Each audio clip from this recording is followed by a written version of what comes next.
되고요. 이어서 세 번째로 넘어가 보겠습니다.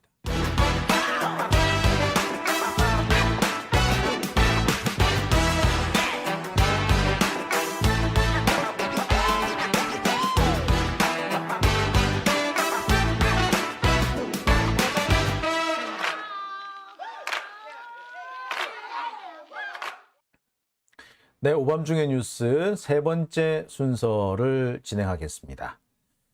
자, 세 번째 순서는 이 대법원 얘기를 좀 준비를 했습니다. 대법원이 요즘에 대놓고 윤석열한테 까이고 있죠. 윤석열뿐만 아니라 국민의힘 여당에서도 대놓고 이 대법원을 까고 있어요.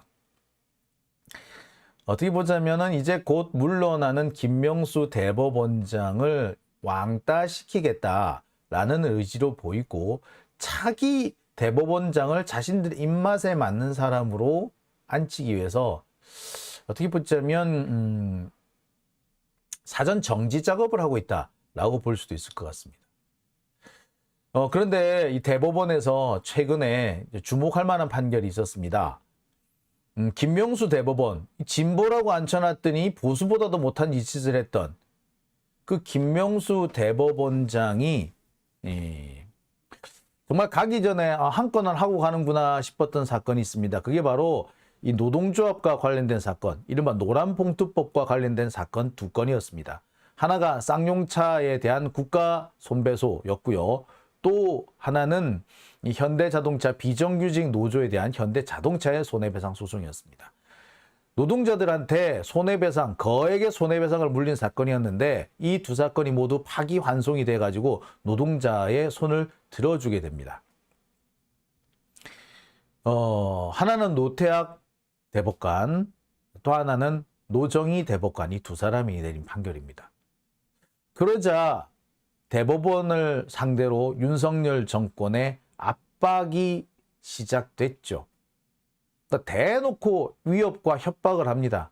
적폐 세력들은 야, 정말 저렇게까지 나오나? 아니, 지들이 유리한 판결 나올 때는 아니, 조국 보고는 판결에 불복한다고 그 쌩 난리를 치더니 지들이 판결에 불복하고 있죠. 자, 하나하나 좀 살펴보겠습니다.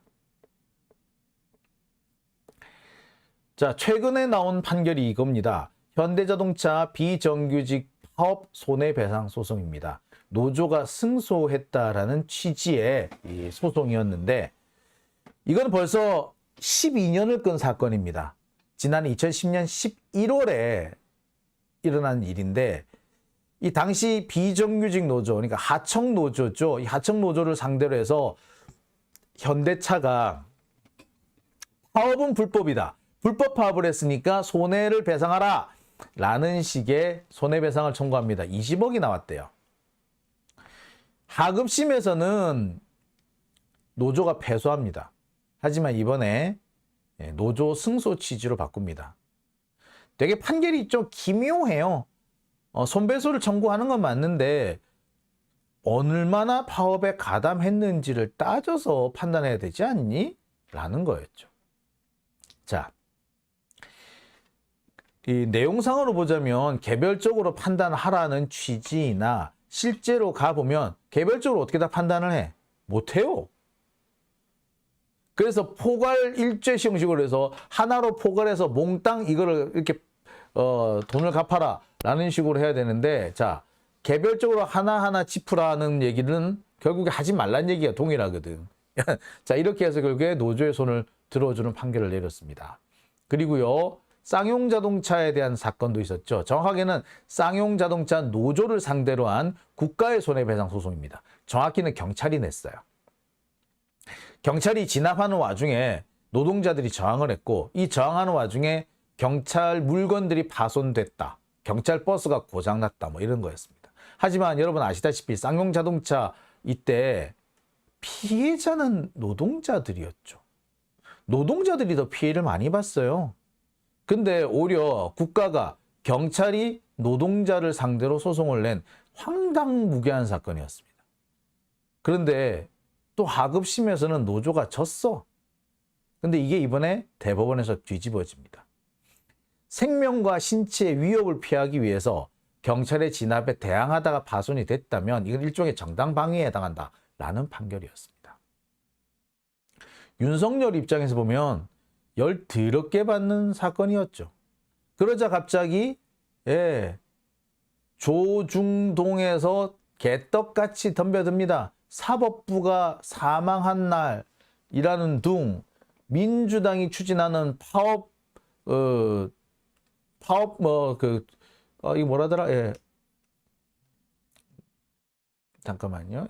민주당이 추진하고 있는 파업법에 대해서 두둔했다는 등 이런 온갖 비난이 쏟아지고 있습니다. 이게 조중동, 매일경제 얘네들이 주장한 겁니다만 사실상 뭘 말한다? 이 윤석열 정권 적폐들의 주장인 거죠.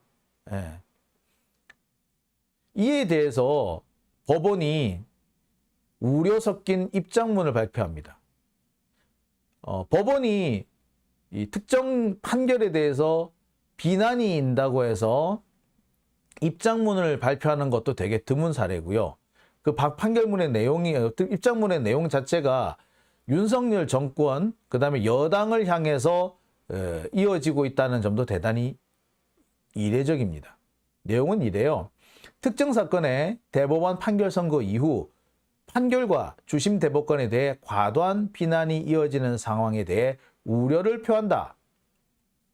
법원의 판결에 대해 다양한 평가와 비판이 있을 수 있음 물론이고 법원 또한 이를 귀담아 들어야 할 필요가 있음을 알고 있다. 하지만 재판 과정에서 제기됐던 쟁점과 판결 내용에 대한 정확한 이해 없이 성급한 주장이나 특정 법관에 대한 인신공격성 비난을 하는 것은 받아들이기 어렵다. 이런 잘못된 주장은 재판부에 대한 부당한 압력으로 작용할 수 있을 뿐만 아니라 사법권 독립이나 재판 절차에 대한 국민의 신뢰를 크게 훼손할 수 있다는 점에서 자제되어야 한다.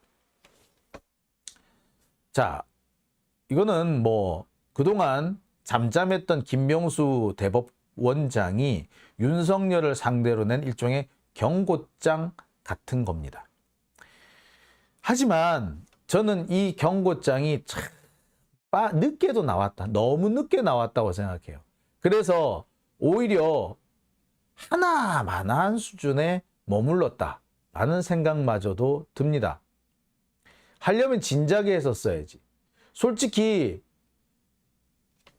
얼마나 우습게 보였으면 이렇게 대놓고 법원의 판결에 대해서 떼거지로 몰려다니면서 대통령실, 정부 여당, 그 다음에 적폐 언론까지 심지어 극우 유튜버들까지 덤벼드는 이런 개떡같은 상황을 맞이했겠습니까? 이유는 김명수 대법원이 희지비지 했거든.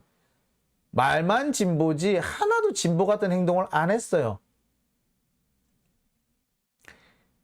그 적폐들이 무서워가지고 조국 전 장관한테 유죄 선고를 내린 비겁한 인간이니까 솔직히 얼마나 우습게 보이겠어.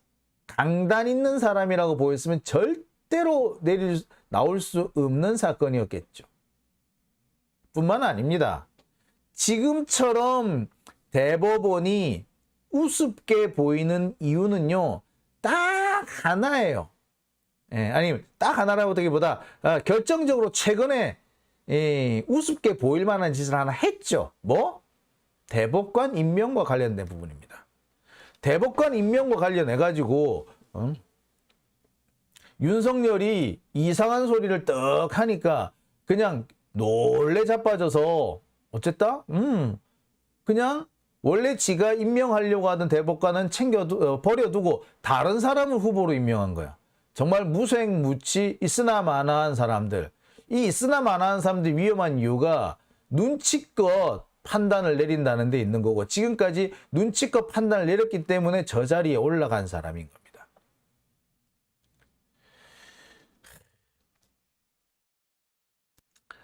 한마디로 웃기는 상황인 거죠.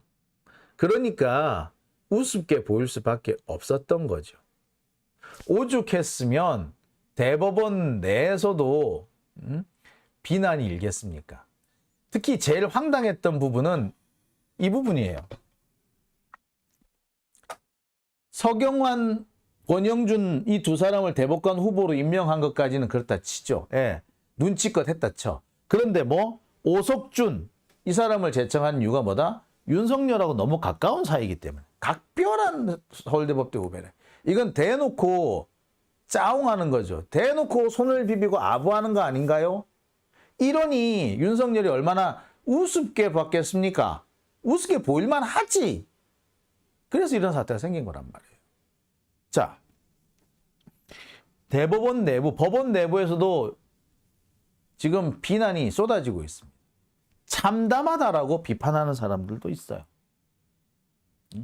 그리고 윤석열이 차라리 진짜 대법관을 거부하는 건 상관없는데 거부하겠다고 예고를 하는 건 뭘 말한다? 이거는 바로 정쟁이 일어나는 근거가 된다.